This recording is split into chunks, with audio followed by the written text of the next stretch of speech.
Alright, sorry about the annoying humming. I'm just charging batteries, but this is going to be an unboxing of the Integy steel roll cage for the Traxxas E-Maxx or t-maxx. I believe this one is the type 2. So, here's the box. Oh, where is it? There's the box. Hold on here. Let me adjust the camera. That's better. Okay. Maybe a little bit more. That's good. So here's the box. Basic cardboard. And S-chips. The hold bounds or feet or whatever you want to call them, they have poked through or been pushed through. I'm guessing they just poked through. So right here on the tag it says Integy steel roll cage for Traxxas E-Maxx 16.8 type 3905. That would be the part number for the actual E-Maxx. And at the time of this film, it was 40 bucks. And the part number for the actual roll cage is T4065.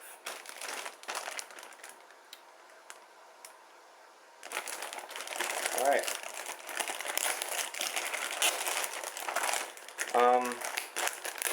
I've watched a few of these videos on YouTube of how to install these. There's a lot out there, but basically my idea of how it goes on is the bumper right here, bumper screw I guess, and that bumper screw. I'm pretty sure that's where it goes onto. We'll find out in a second. But now let's see what's actually here.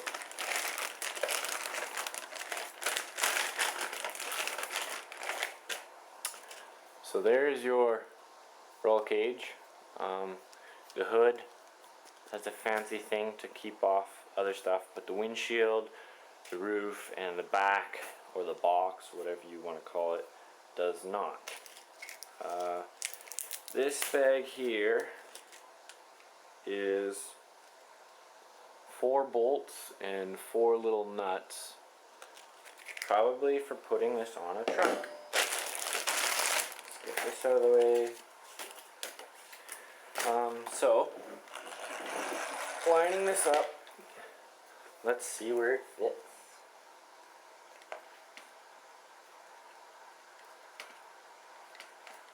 Alright, so I guessed correctly. It does go on the bumper screws. I'm not sure why they give you extra nuts and bolts. I'll just set those to the side for now. But it looks like I will take out the body posts or the body post mounts, and then I don't know about this because with it mounted on there it is a little bit lower right now, but as you can see the motor or transmission will actually be sticking out of the roll cage a little bit. Doesn't look like you should have a problem putting in batteries. You should be able to slide them in the back right there, or even through the top, and then hook them up through the side like that. Turning the ESC on shouldn't be a problem. The antenna is sticking out. Well, actually, about the motor or the transmission sticking out. If you think about it, the ground, once you take these out, if you roll it, the ground is going to be from here to there. So, if I paper here, it might actually miss the transmission. If you could sort of see that.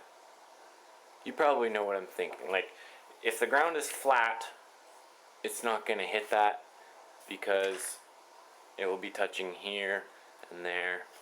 So all of this will be open space. Yeah, it doesn't look like it would hit.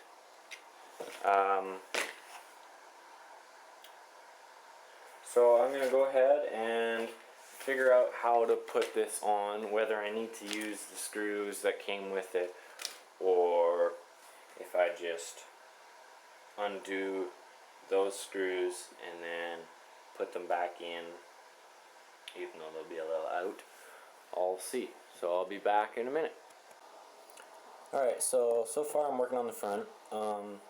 What I've done is, all I did was kind of move the skid plate back, take out these two screws in here, the ones on the top, move the skid plate back, and then just kind of swing the bumper down. I did this just to make sure that these screws here were tight, because one of them had come out a little bit. And I wanted to show you that before you do take your body posts out, it'd be a good idea to go ahead and just mark on them with Sharpie. You can see the Sharpie right there. If I focus this, you can see the Sharpie. That way you know how far in to put it when you go to reinstall your body, if you ever decide to take off the roll cage. This one, it's not as clear, but you can still see the Sharpie, as well as the back. There's Sharpie there and there. So I just have the front out, or the front bumper upper screws out, the body post mounts from the front and back. So I will take out the back screws for here, and then I will see how the cage fits. Okay, so the screws came out of that hole there. You can see it. And now I'm going to put the roll cage on. Makes sense? Is that how it goes? I don't know. So you just take the screw and line it up with the bumper screw hole thingamajig, and then you would just tighten it until it goes all the way in, obviously.